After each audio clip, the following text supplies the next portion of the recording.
جی علی بھائی next question ہے، کیا ایسی کوئی حدیث موجود ہے جس میں نبی صلی اللہ علیہ وسلم نے فرمایا ہے کہ مولا علی علیہ السلام کو دیکھنا عبادت ہے؟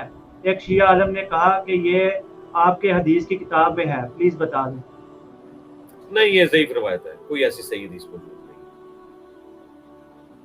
ہم تو مولا علی کے ذکر کرنے کو بھی عبادت سمجھتے ہیں، اللہ کے کسی بھی ولی کا ذکر کرنا۔ اب یہ مولا علی کی فضیلت کے لیے چیزیں کوئی ضروری نہیں ہے اس طرح کی کمزور روایتوں کا سہارا لینا۔ مولا علی کی شان بہت بلند ہے اس طرح کی جعلی روایتوں کو بیان کرنے سے۔ الحمدللہ میں کہتا ہوں کہ مولا علی کی شان میں کوئی پلانٹ ارتھ پہ حدیث نہ ہوتی، صرف ایک یہ حدیث ہوتی جو امام بخاری اور امام مسلم دونوں لے کے آئے ہیں کہ علی کی میرے ساتھ وہی نسبت ہے جو ہارون کی موسیٰ کے ساتھ، مگر میرے بعد کوئی نبی نہیں۔ یہ اتنی بھاری حدیث ہے کہ باقی مولا علی کے سارے فضائل ایک پلڑے میں ڈال دیے جائیں، یہ حدیث ایک پلڑے میں ڈالی جائے تو آپ کو اس کا مطلب نہیں، یعنی اس کی اوپر اس کی شرح لکھنا شروع کریں تو اینڈ ہی نہیں ہوگا۔ یعنی قرآن میں حضرت موسیٰ کے ساتھ سپورٹو پیغمبر جو تھے حضرت ہارون تھے، اور ہمارے نبی کے ساتھ اس لیول کے سپورٹر کوئی بھی نہیں تھے سوائے مولا علی کے، لیکن حضور نے فرمایا مگر میرے بعد کوئی نبی نہیں۔ یعنی اس میں یہ ہوا کہ میرے ساتھ یہ سپورٹر تو ضرور ہے، چونکہ نبوت کا دروازہ بند ہو چکا ہے اس لیے مولا علی نبی نہیں ہے۔ یعنی اینڈ وائس ورسا کہ اگر یہ دروازہ کھلا ہوتا تو مولا علی میرے ساتھ ویسے ہی پیغمبر ہوتا جس طرح کہ ہارون کو موسیٰ نے مانگ کے پیغمبر لیا تھا، تو قرآن میں ہے انہوں نے دعا کی تھی۔ میرا خیال ہے ہزاروں احادیث ایک پڑھنے میں ہوں گی اور یہ حدیث ایک پڑھنے میں، اس کے مقابلے میں تو بہت چھوٹی ہے۔ اس طرح وہ حاکم سے پیش کرتے ہیں کہ مولا علی خانہ کعبہ میں پیدا ہوئے، یہ حضرت علی کی فضیلت ہے۔ حضرت علی کی کہاں سے فضیلت ہوگی میرے بھائی؟ کعبے میں پیدا ہونا کعبے کے لیے تو فضیلت ہو سکتی ہے، حضرت علی کے لیے کیوں فضیلت ہوگی؟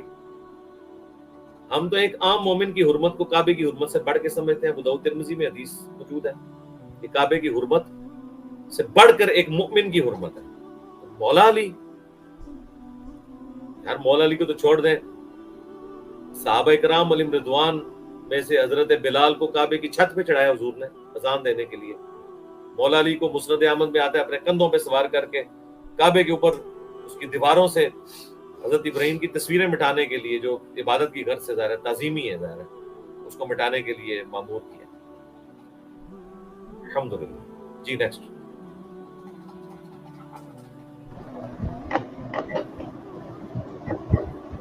جی علی بھائی اگلا سوال ہے، اللہ تعالیٰ کو نماز کے علاوہ سجدہ کر کے سجدے میں دعا مانگ سکتے ہیں؟ نہیں، کوئی ضرورت نہیں سجدے میں دعا مانگنے کی۔ اس طریقے سے آپ وہ کام کریں جو آپ کے نبی نے آپ کو تعلیم فرمایا۔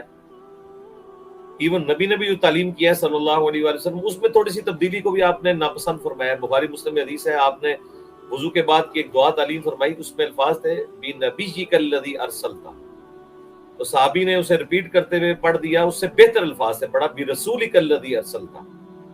رسول تو سپرلیٹو ڈگری ہے، نبی تو سارے انبیاء ہیں لیکن رسول تو بہت تھوڑے ہیں۔ تو نبی اسلام فرمایا کہ میرے الفاظ تبدیل نہ کرو، وہی کہو جو میں نے کہا۔ تو حضور تو اپنی دعا میں الفاظ نہیں چینج کرنے دیتے، چاہے جائے کہ آپ یہ کام کریں۔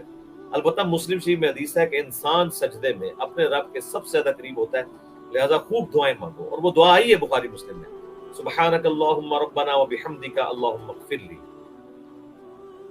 یہ میں نے ریسرچ پیپر نمبر 8 جو ہے 8 نمبر نماز محمدی صلی اللہ علیہ وآلہ وسلم، اس میں نے سارے اذکار لکھے ہیں۔ تو آپ وہ کام کریں جو اللہ کے نبی نے کیے، اللہ اور اس کے رسول سے آگے مت بڑھیں۔ عام سجدے میں دعا مانگنے کی ضرورت ہی نہیں ہے، آپ نماز کے سجدے میں مانگیں، نماز کے تشہد میں مانگیں جو بخاری مسلم میں ہے، جو چاہو اپنے رب سے مانگیں دروشی پڑھنے کے بعد۔ الگ سے سجدہ کرنا یہ کوئی ثابت نہیں۔ ہاں نماز کے بعد ہاتھ اٹھا کے آپ اپنی اکیلی دعا کریں، بالکل سنت ہے۔ چہرے پہ ہاتھ پھیرنا بھی سنت ہے، ہاتھ اٹھا کے دعا کرنا بھی سنت ہے، جتنی مرضی کریں۔ جی نیکسٹ۔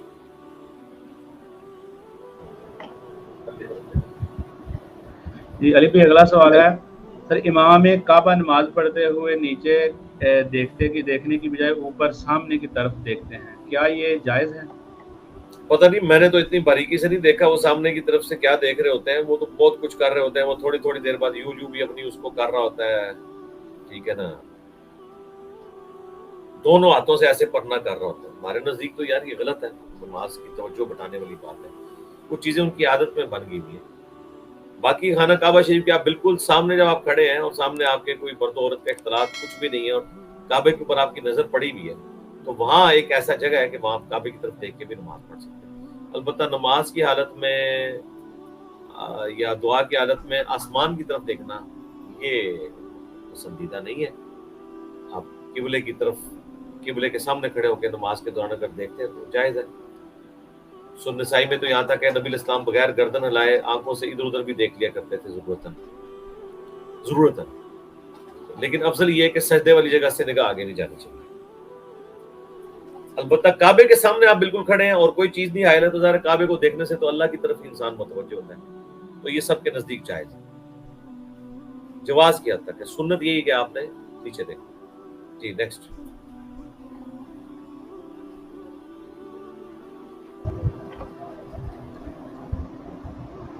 جی علی بھائی نیکسٹ کوشچن ہے بھائی اسپیکر اذان کا حصہ ہے یا نہیں؟ ان دنوں انڈیا میں بہت اس کے خلاف آواز اٹھ رہی ہے.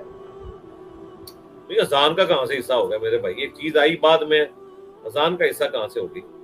یہ تو اسی طریقے سے ہے کہ حکومت خضرہ حضور کی وفات کے 650 سال بعد بنایا گیا, وہ قبر رسول کا حصہ کہاں سے ہو گیا؟ اسپیکر تو وہ تھا جو کچھ عرصہ پہلے حرام تھا, پھر جائز ہوا, اب واجب ہو چکا ہے.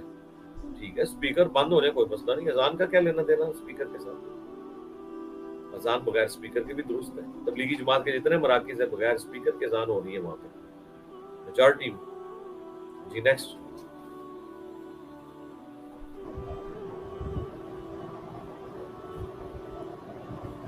جی علی بھائی نیکسٹ کوشچن ہے کیا پولن پیشنٹ روزے کی حالت میں اسٹیم لے سکتا ہے؟ یا اسٹیم نہ لے میرے بھائی, ظاہر ہے کہ پھر اس سے پانی اندر جائے گا. باقی کوشش کریں کہ ان چیزوں سے بچیں. اس طریقے سے انہیلر کا استعمال, یہ ساری چیزیں برداشت کریں, علاج کرائیں اپنا میرے بھائی. اب تو اس طرح کی ادویات آ گئی ہیں جو وقتی طور پہ, پولن الرجی کا تو مجھے پتہ ہے, آئیڈیا ہے, میں اسلام آباد رہا ہوں, میں نے کافی لوگوں کو تکلیف میں وہاں دیکھا ہے. ہومیوپیتھک کے اندر علاج موجود ہے اور اس طریقے سے اور ہربل بھی علاج آ چکے ہیں. اور کسی طبیب سے رابطہ کریں. باقی اسٹیم آپ نہ لیں ورنہ تو کل کو کوئی سگریٹ والا جو ہے وہ سوٹے لگانا شروع کر دے گا. جی نیکسٹ.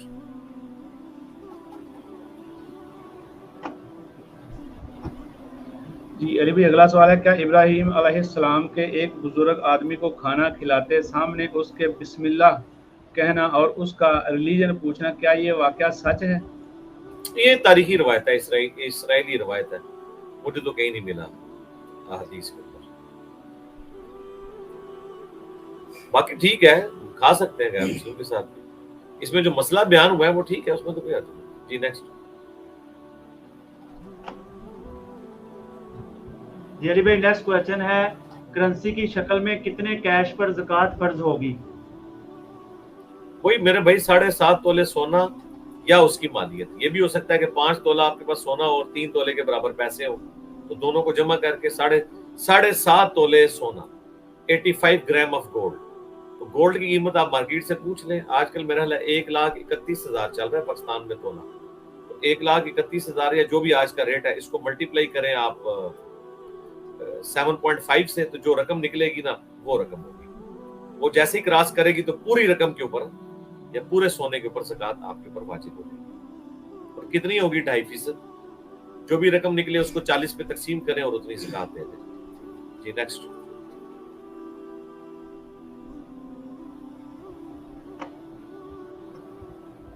جی علی بھائی اگلا سوال ہے وہ پوچھے نبی علیہ السلام نے قیام اللیل کی اکٹھی کتنی رکعت ادا کی ہیں ایک سلام سے؟ مجھے سوال نہیں سمجھ آیا.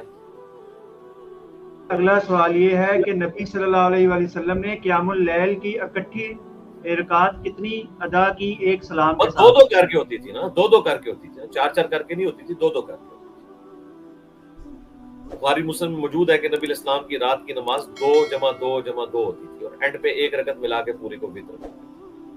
کہ مجھے سمجھ آیا وہ پوچھ رہے ہیں, اس سے مراد یہ 4 نہیں کٹھی پڑھیں گے, 2 ہی پڑھیں گے. 4 جائز ہے. صحابہ کرام سے دن کے نوافل 4 پڑھنا بھی ثابت ہے. مصنف عبدالرزاق کے اندر اور باقی کتابوں میں عبداللہ بن عمر کے بارے میں آتا ہے کہ وہ ظہر کی پہلی 4 سنتیں جو ہیں وہ اکٹھی بھی پڑھتے تھے. جس طرح عموماً ہم پڑھتے ہیں جائز ہے، لیکن رات کے نوافل وہ بھی الگ الگ پڑھتے ہیں۔ صلاۃ و تسبیح بھی آپ 4 رکعت کٹھی پڑھ سکتے ہیں اور الگ الگ کر کے بھی پڑھ سکتے ہیں دونوں کو۔